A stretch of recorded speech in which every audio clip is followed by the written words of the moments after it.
ಹರಿ ಓಂ.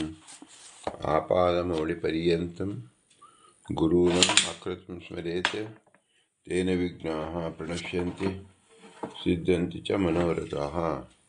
ಶ್ರೀಗುರುಭ್ಯೋ ನಮಃ. ಪರಮಗುರುಭ್ಯೋ ನಮಃ. ಶ್ರೀಮದಾನಂದತೀರ್ಥ ಭಗವತ್ಪಾದಾಚಾರ್ಯಗುರುಭ್ಯೋ ನಮಃ.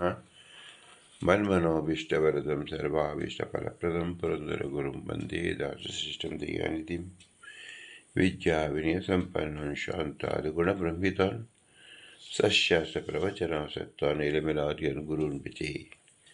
ಪೃಥ್ವೀಮಂಡಲಮಧ್ಯಸ್ಥ್ಯಾಃ ಪೂರ್ಣಬೋಧಮತಾನುಗಾಃ ವೈಷ್ಣವಾಃ ವಿಷ್ಣುಹೃದಯಾಃ ತಾನ್ ನಮಸ್ತೆ ಗುರುನಮಃ. ಹರಿ ಓಂ. ಶ್ರೀಶಾ ಪಾಹಿ. ಅನಂತಕೋಟಿ ಬ್ರಹ್ಮಾಂಡರಾಯಕ ಎಂಬುದು ಶ್ರೀ ಪುರಂದರದಾಸರು ರಚಿಸಿದ ಭವ್ಯ ಗ್ರಂಥರೂಪಕ. 180 ಗಜ್ಜೆಗಳು. 81ನೇ ಗಜ್ಜ ಪುರಾಣ ಪುರುಷೋತ್ತಮ. ಪ್ರಸ್ತುತ ನಾವು ಕೂರ್ಮ ಪುರಾಣವನ್ನು ಚಿಂತಿಸುತ್ತಿದ್ದೆವು. ಕೂರ್ಮ ಪುರಾಣದ ಮುಂದಿನ ವಾಕ್ಯ: ವ್ಯಾಸೃಜನ್ಮಲವದ್ದೇಹಂ ಬಾಹ್ಯಂ ನ ಸುರಿಜಂ ಪುರ ಬ್ರಹ್ಮ ತಚ್ಚಾಹರಾದಿತ್ವಂ ಪ್ರಾಪ ದೇವಾದಿದೈವತಂ. ಬ್ರಹ್ಮದೇವರು ಸಕಲರನ್ನು ಸೃಷ್ಟಿಸಿದ, ಆದರೆ ಭಗವಂತ ಸ್ವತಂತ್ರ ಕರ್ತೃ, ಬ್ರಹ್ಮದೇವರು ಅಸ್ವತಂತ್ರ ಕರ್ತೃ.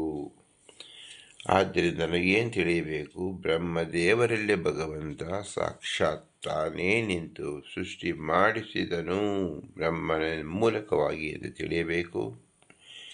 ಆ ಜ್ಞಾನವು ಅತಿ ಸ್ಪಷ್ಟವಾಗಿ ಬ್ರಹ್ಮದೇವರಿಗೆ ಇದ್ದಿತು. ಆದ್ದರಿಂದ ಬ್ರಹ್ಮದೇವರಿಗೆ ನಿರ್ಮಿತವಾದ 28 ಜೀವರುಗಳ ಸೃಷ್ಟಿ, 28 ಬಗೆಯ ಸೃಷ್ಟಿಯಾಯಿತು. ಅದನ್ನು ವಿಶೇಷಾಕಾರವಾಗಿ ತಿಳಿಸುವ ಪ್ರಮೇಯದಲ್ಲಿ ಬ್ರಹ್ಮದೇವರ ಶರೀರ ಪುರುಷಾಕಾರ ಶರೀರವಿತ್ತು. ಆದ್ದರಿಂದ ಪ್ರಪ್ರಥಮವಾಗಿ ಪುರುಷ ಎಂಬುವನು ಬ್ರಹ್ಮದೇವರು ಎಂದಾದ. ಆ ಪುರುಷ ಶಬ್ದ ಭಗವಂತನ ಶಬ್ದ. ಪುರುಷ ಎಂಬ ಶಬ್ದ ಬ್ರಹ್ಮದೇವರಿಗೆ ಕೊಟ್ಟಿದ್ದು ತದ ಅಧೀನತೆಯ ಭಗವಂತನೇ ಬ್ರಹ್ಮದೇವರಲ್ಲಿ ಅನಂತ ಸೃಷ್ಟ್ಯಾಧಿಕಾರಿಗಳನ್ನು ಮಾಡಿಸಿದ್ದರಿಂದ ಪುರುಷ ಎಂಬ ಶಬ್ದ ಭಗವಂತ ಬ್ರಹ್ಮದೇವರಿಗೆ ದತ್ತಕವಾಯಿತು ಎಂದು ಬ್ರಹ್ಮದೇವರು ಚೆನ್ನಾಗಿ ತಿಳಿದುಕೊಂಡರು. ಪುರಾಣ ಪುರುಷೋತ್ತಮ ಎಂಬುದರಿಂದ ಇಲ್ಲಿ ಪುರಂದರದಾಸರು ನಮ್ಮ ಈ ಮನುಷ್ಯಾಕಾರವನ್ನು ಪುರುಷ ಎಂದು ನಾವು ಕರೆದುಕೊಳ್ಳುತ್ತೇವೆ. ಪುರುಷ ಅಂದರೆ ಪುರೀಶಃ ಅಂದರೆ ಪುರದೊಳಗೆ ವಾಸ ಮಾಡುವವರು ಅಂತ ಅರ್ಥ. ಪುರ ಅಂದರೆ ಈ ಶರೀರದೊಳಗೆ ವಾಸ ಮಾಡುವ ಯಾರು? ಜೀವರು. ಆದ್ದರಿಂದ ಸಕಲ ಜೀವರು ವಾಸಿಸುವ ತಮ್ಮ ಶರೀರ ಏನಿದೆ ಅದನ್ನೇ ಪುರುಷ ಎಂದು ಹೆಸರು. ಆ ಶರೀರವು ಜಡಪ್ರಾಯವಾಗಿದ್ದು ಚೇತನದಿಂದ ವಿಲಕ್ಷಣವಾಗಿರುತ್ತದೆ.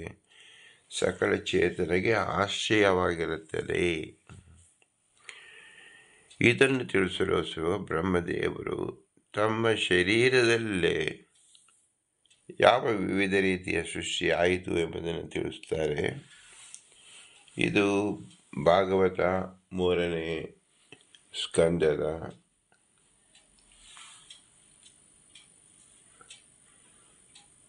21ನೇ ಅಧ್ಯಾಯ ವಿಶೇಷವಾಗಿ ಸೃಷ್ಟಿಯನ್ನು ತಿಳಿಸ್ತಾ ಇದೆ. 22ನೇ ಶ್ಲೋಕಕ್ಕೆ ಸಂಬಂಧಪಟ್ಟಿದ್ದು ವ್ಯಾಸೃಜನ್ ಮಲವದ್ದೇಹಂ ಬಾಹ್ಯಂ ನತು ನಿಜಂ ಪುರ ಬ್ರಹ್ಮ ತಚ್ಚಾಹರಾದಿತ್ಯಂ ಪ್ರಾಪ ದೇವಾದಿದೈವತಂ ಎಂಬುದು. ಇಲ್ಲಿ ಪ್ರಮುಖವಾಗಿ ನಾವು ತಿಳಿಯಬೇಕಾದ್ದು 22ನೇ ಶ್ಲೋಕದಲ್ಲಿ ಬ್ರಹ್ಮದೇವರು ತಮ್ಮಿಂದ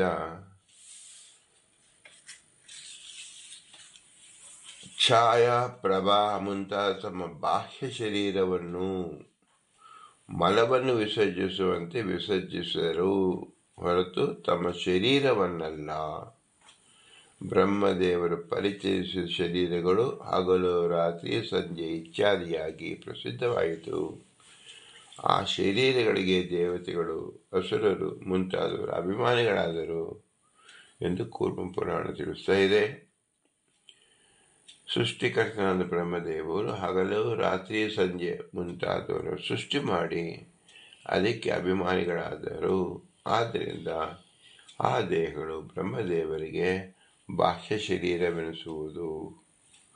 ಆಗಲೂ ಅವರ ಸ್ವಂತ ಶರೀರ ಇದ್ದೇ ಇತ್ತು. ಈ ಬಾಹ್ಯ ಶರೀರದಿಂದ ಯಕ್ಷ, ರಾಕ್ಷಸ, ದೇವ, ಅಸುರ ಮುಂತಾದವನ್ನು ಸೃಷ್ಟಿಸಿದರು. ಅವರಿಗೆ ತಕ್ಕ ಯೋಗ್ಯವಾದ ಶರೀರ ನಿರ್ಮಿಸಿಕೊಡುವುದೇ ಬ್ರಹ್ಮದೇವರಿಗೆ ಸೃಷ್ಟಿ. ತದನಂತರ ಯಾವ ಬಾಹ್ಯ ಶರೀರದಿಂದ ಯಕ್ಷಾದಿಗಳು ಸೃಷ್ಟಿಸಿದರೋ ಆ ಬಾಹ್ಯ ಶರೀರವನ್ನು ಪರಿತ್ಯಾಗ ಮಾಡಿ ಆ ಯಕ್ಷಾದಿಗಳಿಗೆ ಕೊಟ್ಟರು. ಹೀಗೆ ಯಕ್ಷಾದಿಗಳು ತಮ್ಮ ತಮ್ಮ ಶರೀರದಲ್ಲೇ ಇದ್ದು ರಾತ್ರಿ ಹಗಲು ಸಂಜೆ ಮುಂತಾದವಕ್ಕೆ ಅಭಿಮಾನಿಗಳಾದರು. ಹೀಗೆ ಅರ್ಥೈಸಬೇಕು. ಇದು ಕಲ್ಪನೆಯಲ್ಲ, ಇದು ಯಥಾರ್ಥವಾದದ್ದು ಎಂದು ಕೂರ್ಮ ಪುರಾಣದಲ್ಲಿ ತಿಳಿಸಿದೆ. ಇಲ್ಲಿ ನಾವು ವಿಶೇಷಾಕಾರವಾಗಿ ತಿಳಿಯಬೇಕಾದ ಪ್ರಸಂಗವೇನು? ಪುರಾಣ ಪುರುಷೋತ್ತಮ ಎಲ್ಲರ ಪುರುಷ ಶರೀರ ನಿರ್ಮಾಣ ಮಾಡಿದ ಬ್ರಹ್ಮದೇವರು ತಮ್ಮ ಪುರುಷ ಶರೀರದಿಂದ ಮಲವನ್ನು ಹೇಗೆ ಉತ್ಪನ್ನವಾಗುತ್ತದೋ ಹಾಗೆ ಶರೀರವನ್ನು ಉತ್ಪನ್ನ ಮಾಡಿದರು. ಅದಕ್ಕೆ ನಿಯಮಿತವಾದ ಅಸುರರನ್ನು ನಿಯಾಮಕರಾಗಿ ಅಂದರೆ ಅಭಿಮಾನಿಗಳಾಗಿ ನಿಯೋಜಿಸಿದರು ಎಂದು ನಾವು ಇಲ್ಲಿ ತಿಳಿತಾ ಇದ್ದೇವೆ. ಪುರಾಣ ಪುರುಷೋತ್ತಮ ಎಂಬುದರಲ್ಲಿ ಶ್ರೀ ಪುರಂದರದಾಸರು ಒಂದು ವಿಶೇಷವಾದ ತತ್ವವನ್ನು ತಿಳಿಸಿಕೊಡ್ತಾ ಇದ್ದಾರೆ. ಪ್ರತಿಯೊಬ್ಬ ಮನುಷ್ಯರು ಪ್ರಾತಃ ಕಾಲದಲ್ಲಿ ಎದ್ದು ಬಹಿರ್ದೇಶಕ್ಕೆ ಹೋಗಿ ಶೌಚ ಮತ್ತು ಸ್ಮಾರ್ತ ಆಚಮನದಿಂದ ದೇಹ ಶುದ್ಧಿಯನ್ನು ಮಾಡಿಕೊಳ್ಳಬೇಕು. ದೇಹ ಶುದ್ಧಿ ಮಾಡಿಕೊಳ್ಳುವುದು ಅಂದರೆ ಏನರ್ಥ? ಅಶುದ್ಧವಾದದಿಂದ ದೂರವಾಗಬೇಕು ಎಂದರ್ಥ. ಅಶುದ್ಧವಾದುದು ಅಂದರೆ ಏನು? ನಮ್ಮ ದೇಹದಲ್ಲಿ ನಾವು ಉಪಭೋಗಿಸಿದ ಪದಾರ್ಥದಲ್ಲಿರತಕ್ಕಂಥ ತಮೋ ಗುಣದ ಭಾಗವನ್ನು ಹೊರಚೆಲ್ಲುವುದು. ಇದನ್ನು ಸಹ ದೇಹದ ಸಂಪರ್ಕದಿಂದ ಬಂದಿದ್ದರಿಂದ ಇದನ್ನು ಸಹ ದೇಹ ಎಂದೆನಿಸಿಕೊಳ್ಳುತ್ತದೆ. ಯಾಕೆಂದರೆ ಅದು ಜಡ ರೂಪವಾಗಿದ್ದು ಪ್ರಕೃತಿಯ ಭಾಗವಾಗಿದೆ. ಯಾವುದು ಜಡಪ್ರಾಯವಾಗಿದೆಯೋ ಅದು ಚೇತನಕ್ಕೆ ಆಶ್ರಯವಾಗಿರುತ್ತದೆ. ಅಂದರೆ ಯಾವುದೋ ಜೀವರ ಗಣಗಳು ಆ ಮಲವನ್ನು ಆಶ್ರಯಿಸಿರುತ್ತದೆ ಎಂದರ್ಥ. ಯಾವ ಸಾಧಕ ಜೀವ ಪ್ರಾತಃ ಕಾಲದಲ್ಲಿ ಯಾವ ಬ್ರಾಹ್ಮಿ ಮುಹೂರ್ತದ ಪೂರ್ವದಲ್ಲಿ ಅಶೌಚ ಅಂದರೆ ಮಲಮೂತ್ರ ವಿಸರ್ಜನೆ ಮಾಡುವ ಮೂಲಕ ಆ ಮಲ ಮತ್ತು ಮೂತ್ರವನ್ನು ಅದಕ್ಕೆ ಅಭಿಮಾನಿಗಳಾದ ಅಸುರರು, ದೈತ್ಯರು ಇವರಿಗೆ ಶರೀರವಾಗಿದೆ, ಇವರಿಗೆ ಆಹಾರವಾಗಿದೆ, ಇವರಿಗೆ ಪ್ರಿಯವಾಗಿದೆ ವಸ್ತು. ಆದ್ದರಿಂದ ನಾವು ವಿಸರ್ಜಿಸುವುದು ಅಂದರೆ ಏನರ್ಥ? ಆ ತಮೋ ಭಾಗವನ್ನು ಆಯಾ ಜೀವರಿಗೆ ಹಂಚುವುದು ಎಂದರ್ಥ. ಭಗವಂತನ ಪೂಜೆಯಲ್ಲಿ ಎಲ್ಲವೂ ಸಮರ್ಪಣೆ ಮಾಡುವುದೇ ಭಗವಂತನ ಪೂಜೆ ಎಂದ ಹೆಸರು. ಸತ್ವಗುಣ, ರಜೋಗುಣ, ತಮೋಗುಣ ಮೂರೂ ಗುಣವನ್ನು ಬಿಟ್ಟು ಬಿಡುವುದೇ ಭಗವಂತನ ಪೂಜಾ ಎನಿಸಿಕೊಳ್ಳುತ್ತದೆ. ಗುಣಾತೀತನಾಗಿ ಭಗವಂತನನ್ನು ಸ್ಮರಿಸಬೇಕು, ಆರಾಧಿಸಬೇಕು ಎಂಬ ತಾತ್ಪರ್ಯ. ಆದ್ದರಿಂದಲೇ ಪ್ರತಿ ಜೀವಿ ಇರತಕ್ಕಂಥ ಪುರುಷಾಕಾರದಿಂದ ಮಲ ಮತ್ತು ಮೂತ್ರ ಇದರಂತೆ ಅವರಲ್ಲಿರ್ತಕ್ಕಂಥ ಇಂದ್ರಿಯಗಳು ಕೆಲವುದಲ್ಲಿ 9 ಇಂದ್ರಿಯಗಳು, ಕೆಲವು 5 ಇಂದ್ರಿಯಗಳು, ಕೆಲವು ಇನ್ನೂ ಕಡಿಮೆ ಇಂದ್ರಿಯಗಳು ಸ್ಪಷ್ಟವಾಗಿ ಅದು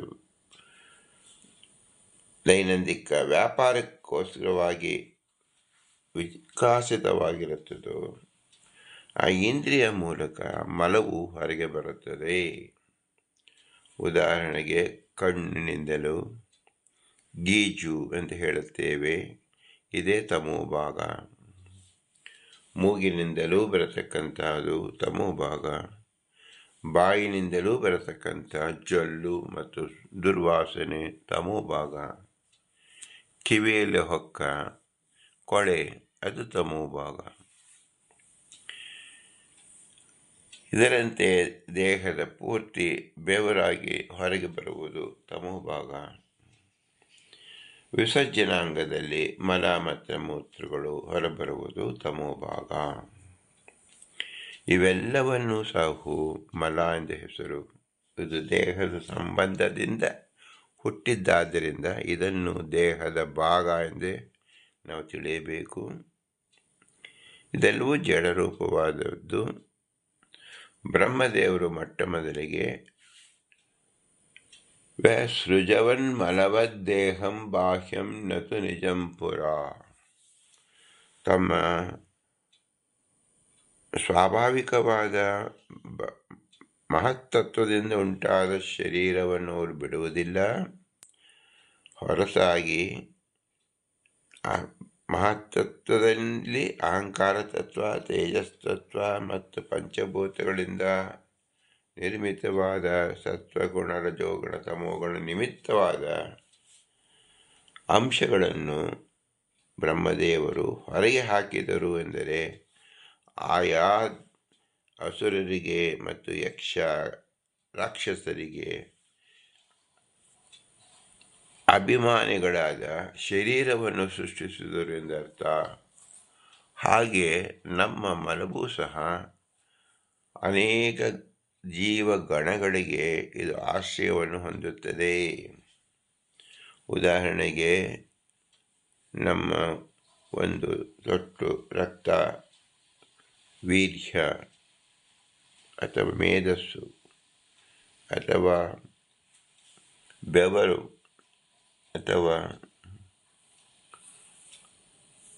ಶ್ವಾಸ ಅಥವಾ ಮಲ ಅಥವಾ ಮೂತ್ರ, 1 ಹನಿ 1 ಗ್ರಾಂ ನೀವನ್ನು ವಿಶ್ಲೇಷಣೆ ಮಾಡಿದರೆ ಅದರಲ್ಲಿ ಅನಂತ ಸಂಖ್ಯೆಯಲ್ಲಿ ಜೀವಗಣಗಳು ಇದೆ ಎಂದು ನವೀನ ವಿಜ್ಞಾನಿಗಳೇ ತಿಳಿಸುತ್ತಾರೆ. ಒಂದು ರಕ್ತದಲ್ಲೇ ಇಷ್ಟು ಕಣಗಳಿದೆ, ಇಷ್ಟು ಕೌಂಟ್ಗಳಿದೆ ಎಂದು ಹೇಳುತ್ತಾರೆ. ಆ ಕೌಂಟ್ಗಳೆಲ್ಲವೂ ಅತ್ಯಂತ ಅಣುವಾದ ಜೀವರುಗಳೇ. ಆ ಜೀವರುಗಳು ಯಾರು ಅಂದರೆ ಮಲವನ್ನು ಆಶ್ರಯಿಸಿ, ಮಲವನ್ನೇ ಶರೀರವನ್ನಾಗಿ ಆಶ್ರಯಿಸಿ ಜೀವಿಸುವ ಕ್ಷುದ್ರ ಜೀವರುಗಳು. ಅವರು ತಮೋಭಾಗ ಪ್ರಚುರರು, ತಮೋಗುಣ ಪ್ರಚುರರು. ಇದು ದೇಹದ ಭಾಗವಾದರೂ ವಿಕಾರವನ್ನು ಹೊಂದುತ್ತದೆ. ಈ ಜಡದಲ್ಲಿ ನಾವು ಮಡಿಕೆಯಲ್ಲಿ ಮಡಿಕೆಯ ತುಂಡು ಎಂಬಂತೆ ಶರೀರ ಉತ್ಪನ್ನವಾದದ್ದು ಜಡದಿಂದ ಇನ್ನೊಂದು ಜಡ ಹುಟ್ಟಿತ್ತು. ಚೇತನದಿಂದ ಚೇತನ ಹುಟ್ಟುವುದಿಲ್ಲ. ಜಡದ ವಿಕಾರ ಅಂದರೆ ಅದು ಹುಟ್ಟುವುದೆಂದರ್ಥ.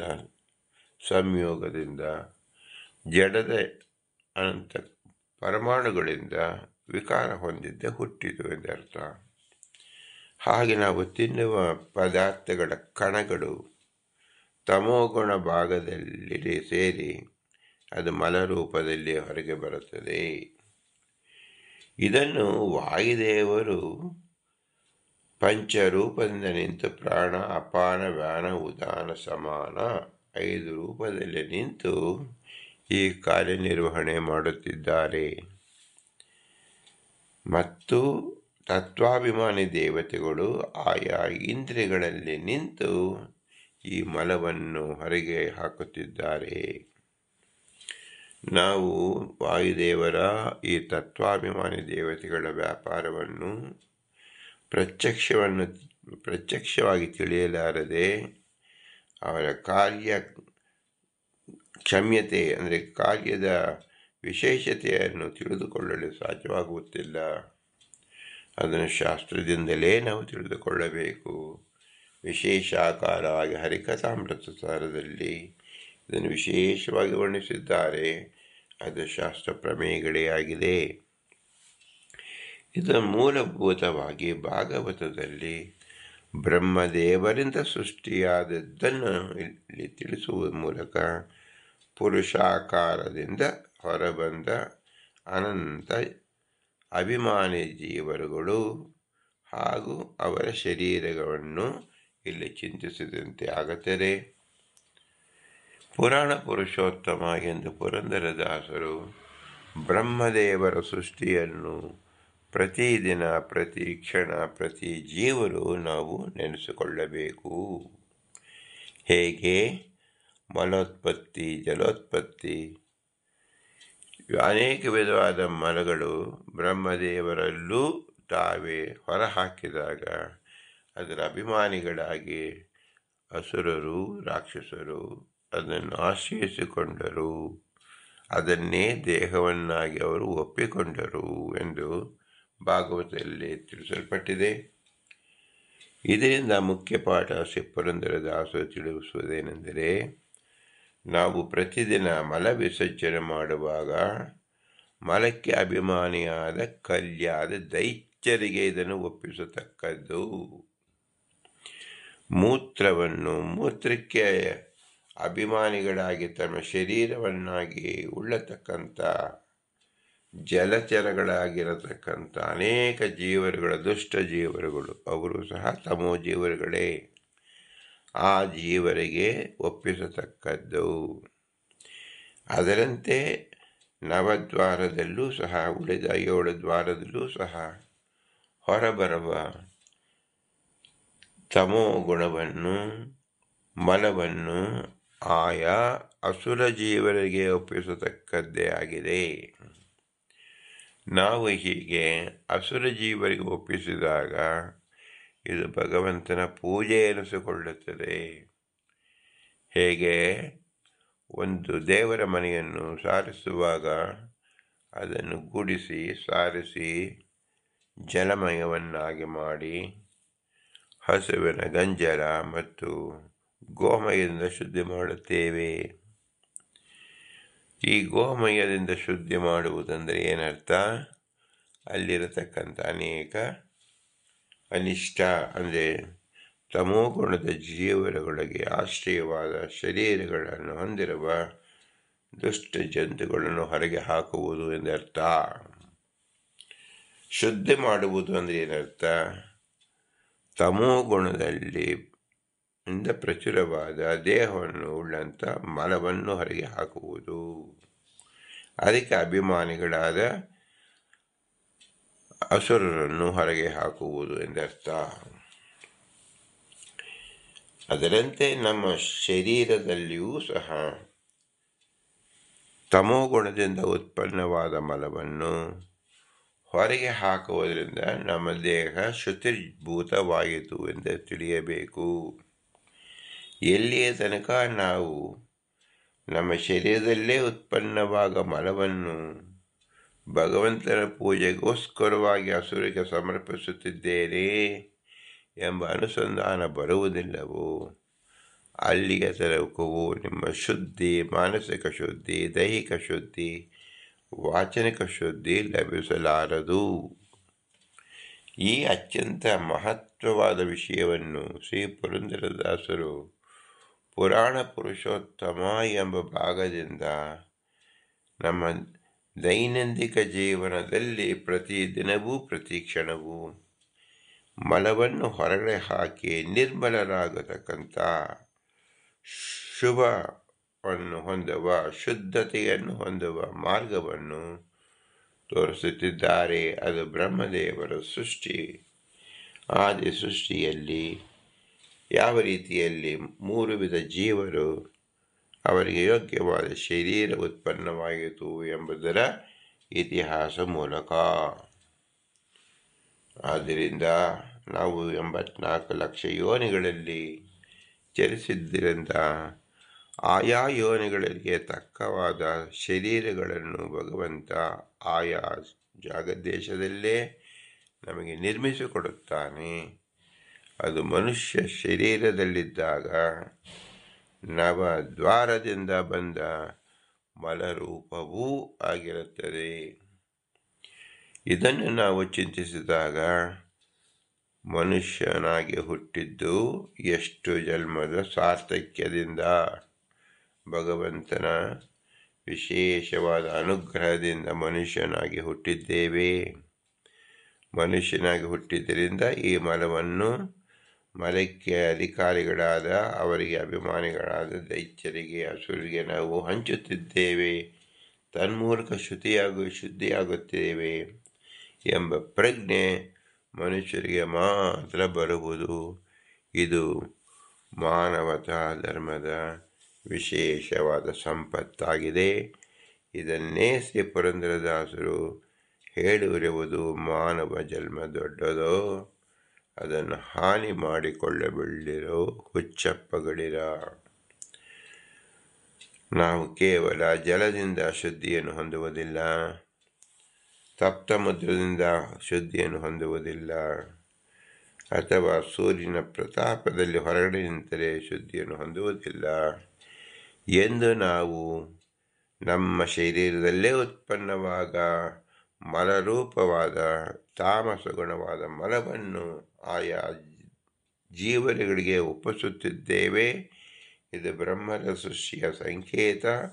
ಭಗವಂತ ನಮ್ಮಲ್ಲಿ ನಿಂತು ಆಯಾ ಜೀವರಿಗೆ ವಿತರಿಸುತ್ತಿದ್ದಾನೆ ಎಂಬ ದಿವ್ಯವಾದ ಶಾಸ್ತ್ರಾರ್ಥವನ್ನು ಎಲ್ಲಿಯ ತನಕ ತಿಳಿಯದಿಲ್ಲವೋ ಅಲ್ಲಿಯ ತನಕವೂ ಸಹ ಶುದ್ಧತೆ ಎನಿಸಿಕೊಳ್ಳುವುದಿಲ್ಲ.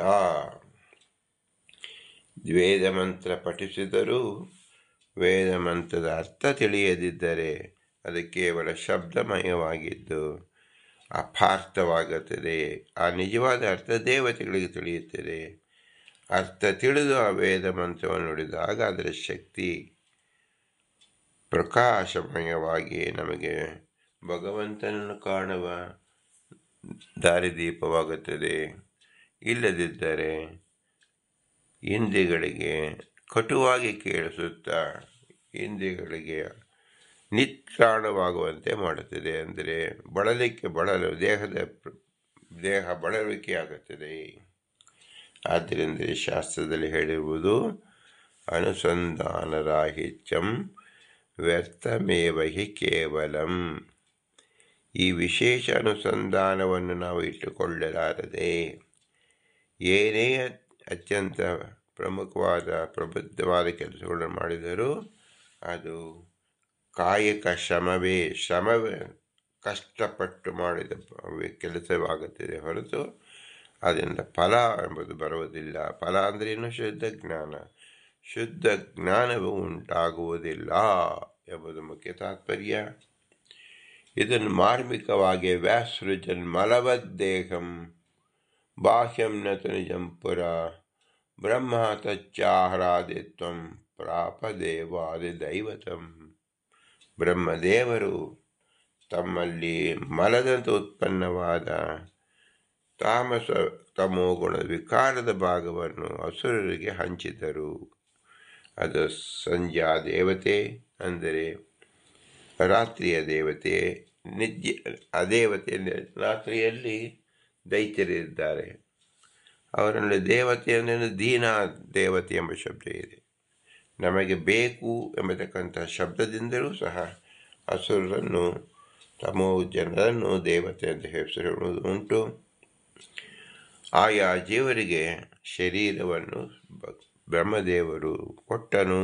ಭಗವಂತ ಬ್ರಹ್ಮದೇವರ ಮೂಲಕ ಕೊಟ್ಟನು ಎಂಬ ಅನುಸಂಧಾನ ನಮ್ಮ ಶರೀರದಲ್ಲೂ ಪುರುಷಾಕೃತಿಯಾಗಿರತಕ್ಕಂಥ ನಮ್ಮ ಬಿಂಬರೂಪಿ ಭಗವಂತ ಈ ಪುರುಷಾಕಾರದಿಂದ ಈ 7 ವಿಧ ಇಂದ್ರಿಯಗಳಿಂದ 9 ವಿಧ ಇಂದ್ರಿಯಗಳಿಂದ ಮಲವನ್ನು ಹುಟ್ಟಿಸಿ ಆಯಾ ಜೀವರುಗಳಿಗೆ ಆಶ್ರಯವಾಗಿರ್ತಕ್ಕಂಥ ಆಹಾರವಾಗಿರ್ತಕ್ಕಂಥದ್ದನ್ನು ಒದಗಿಸುತ್ತಿದ್ದಾನೆ.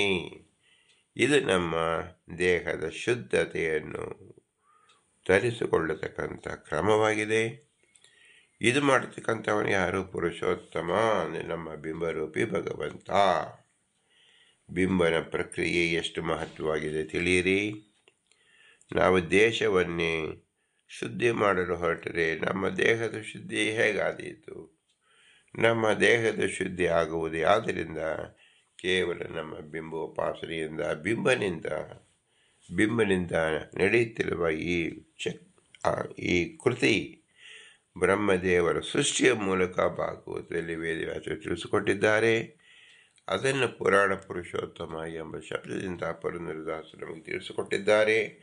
ಇಂತಹ ವಿಶೇಷ ಜ್ಞಾನವನ್ನು ಒದಗಿಸಿದ ಪುರಂದರದಾಸರಿಗೆ ಅನಂತ ನಮಸ್ಕಾರಗಳನ್ನು ಸಲ್ಲಿಸಿ ಅವರ ಅಂತರ್ಯಾಮಿ ಪುರಂದರ ವಿಠಲನಿಗೆ ಭೂಯಿಷ್ಟಾಂತ ನಮ್ಮ ಮುಕ್ತಿಮಿದೇಮ ಎಂದು ಸಲ್ಲಿಸಿ, ಇದು ಸಾಧ್ಯವಾದದ್ದು ಕೇವಲ ಪುರುಷಾಕೃತವಾದ ಮನುಷ್ಯ ಶರೀರ ಬಂದಿದ್ದರಿಂದ, ಈ ಮನುಷ್ಯ ಶರೀರ ಭಗವಂತ ಅನುಗ್ರಹದಿಂದ ನಮ್ಮ ತಂದೆ ತಾಯಿಗಳ ಮೂಲಕ ಕೊಟ್ಟಿರುವುದರಿಂದ ನಮ್ಮ ತಂದೆ ತಾಯಿಗಳ ಅನುಗ್ರಹ ರೂಪವನ್ನು ನಾವು ಸ್ಮರಿಸಬೇಕು. ತಂದೆ ತಾಯಿಗಳು ಬದುಕಿರುವಾಗ ಅನೇಕ ಗುರು ಹಿರಿಯರು ಅವರ ನೆರವಿನಿಂದ ಬದುಕಿದ್ದರು. ಆದ್ದರಿಂದ ಅವರ ಅನುಗ್ರಹ ರೂಪವನ್ನು ಸ್ಮರಿಸಬೇಕು. ಇವರಲ್ಲಿ ತತ್ವಾಭಿಮಾನಿ ದೇವತೆಗಳು ನಿಂತು ಈ ಕೆಲಸವನ್ನು ಮಾಡಿದ್ರಿಂದ ತತ್ವಾಭಿಮಾನಿ ದೇವತೆಗಳ ಅನುಗ್ರಹ ರೂಪವನ್ನು ಸ್ಮರಿಸಬೇಕು. ವಾಯುದೇವರು ವಿಷ್ಣುವಿನ ಆಜ್ಞೆಯಂತೆ ಸಕಲರಲ್ಲೂ ನಿಂತು ಪ್ರಾಣಾಪಾನ ವ್ಯಾನ ಉದಾನ ಸಮಾನ 5 ರೂಪದಲ್ಲಿ ನಾವು ಹೇಗೆ ಚಿಂತಿಸುವ ಹಾಗೆ ಅನಂತ ರೂಪದಿಂದ ವಾಯುದೇವರು ತತ್ವಾಭಿಮಾನಿ ದೇವತೆಗಳು ನಿಂತು ಕೆಲಸವನ್ನು ಮಾಡುತ್ತಿದ್ದಾರೆ. ಭಗವಂತನ ಅನಂತ ರೂಪಗಳು ನಮ್ಮ ಶರೀರದಲ್ಲಿದೆ. ಆ ಎಲ್ಲ ಶರೀರದಕ್ಕೂ ಮುಖ್ಯ ಅಧಿಷ್ಠಾನವಾಗಿರ್ತಕ್ಕಂಥ ವಾಯುದೇವರೇ. ಆದ್ದರಿಂದ ದೇಹದ ಪ್ರತಿ ರೋಮದಲ್ಲಿ, ನಾಡಿಗಳಲ್ಲಿ, ಅಸ್ಥಿಪಂಜರದಲ್ಲಿ, ಪ್ರತಿಯೊಂದು ಅಂಗದಲ್ಲೂ ಸಹ ವಾಯುದೇವರ ಅಧಿಷ್ಠಾನ ಇದ್ದೇ ಇರುತ್ತದೆ. ಅವರಲ್ಲಿ ಆರಾಧ್ಯವಾದ ಭಗವನ್ ಮೂರ್ತಿ ಇರುತ್ತದೆ. ಇದನ್ನು ನಾವು ತಿಳಿಯಬೇಕಾದರೆ ಅತಿ ಸೂಕ್ಷ್ಮವಾಗಿ ಬಿಂಬನನ್ನು ಮೊರೆ ಹೋಗಬೇಕು. ಬಿಂಬನು ಯೋಗ್ಯ ಗುರುಗಳ ಮೂಲಕ ಈ ಜ್ಞಾನವನ್ನು ಕೊಡುತ್ತಾಗ ನಾವು ವಿಶೇಷಾಕಾರವಾಗಿ ಚಿಂತನೆ ಮಾಡಿ ಬಿಂಬನಲ್ಲಿ ಸಮರ್ಪಿಸಬಹುದು. ಆದ್ದರಿಂದ ಈ ಎಲ್ಲ ರೂಪಗಳು ಸಹ ಸ್ವತಂತ್ರವಾದ ಭಗವಂತ ಲಕ್ಷ್ಮೀನಾರಾಯಣರಿಂದ ನಡೆಯುತ್ತಿದೆ. ಆ ಲಕ್ಷ್ಮೀನಾರಾಯಣರೇ ನಮ್ಮಲ್ಲಿ ಬಿಂಬರೂಪನಾಗಿ ಸಕಲರಲ್ಲೂ ಬಿಂಬರೂಪನಾಗಿ ನಿಂತಿರುವುದು.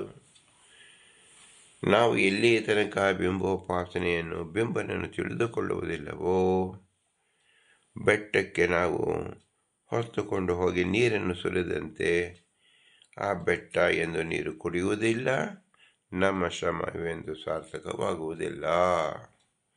ಆದರೆ ನಮ್ಮಲ್ಲೇ ಇರತಕ್ಕಂಥ ಅತ್ಯಂತ ಅನುರೂಪವಾಗಿರತಕ್ಕಂಥ ಬಿಂಬನನ್ನೇ ನಾವು ಜ್ಞಾನರೂಪದಿಂದ ಚಿಂತಿಸಿದಾಗ ನಾವು ಎಲ್ಲ ಬ್ರಹ್ಮಾಂಡದಲ್ಲಿ ನಡೀತಕ್ಕಂಥ ಸಕಲ ಕ್ರಿಯೆಯನ್ನು ಭಗವಂತನಿಗೆ ಅರ್ಪಿಸಿದಂತೆ ಆಗುವುದು. ಇದೇ ನಿಜವಾದ ಬಿಂಬೋಪಾಸನೆ. ಆದ್ದರಿಂದ ಪುರಾಣ ಪುರುಷೋತ್ತಮ ಎಂಬುದರಿಂದ ಪಿಂಡಾಂಡದಲ್ಲಿ ಬ್ರಹ್ಮಾಂಡವನ್ನೇ ಕಾಡುವಂತಾಗುವುದೇ ನಿಜವಾದ ಬಿಂಬೋಪಾಸನೆ ಎಂಬ ಮಹಾತತ್ವವನ್ನು ಅರಿಗಿದ ಪುರಂದರದಾಸರ ಮಹಾತತ್ವವಿದು. ಅದನ್ನು ಈ ಕೂರ್ಮ ಪುರಾಣದ ವಾಕ್ಯದಿಂದ ನಾವು ತಿಳಿಯಬಹುದಾಗಿದೆ. ಇಂಥ ಶ್ರೇಷ್ಠ ಜ್ಞಾನ ಒದಗಿಸಿದ ಭಗವಂತನಿಗೆ, ನಮ್ಮ ಬಿಂಬರೂಪನಿಗೆ ಭೂಯಿಷ್ಠಾಂತೆ ನಮ್ಮ ಉಕ್ತಿಮಿದೇಮ, ಭೂಯಿಷ್ಠಾಂತೆ ನಮ್ಮ ಉಕ್ತಿಮಿದೇಮ ಎಂದು ಹೇಳಿ ವಿನಮ್ರವಾಗಿ ನಮಿಸೋಣ. ಭಾರತೀಯ ರಮಕ್ಕೆ ಪ್ರಾಣಾಂತ ಶ್ರೀಕೃಷ್ಣಾರ್ಪಣಮಸ್ತು. ಹರಿ ಓಂ, ಹರಿ ಓಂ, ಹರಿ ಓಂ.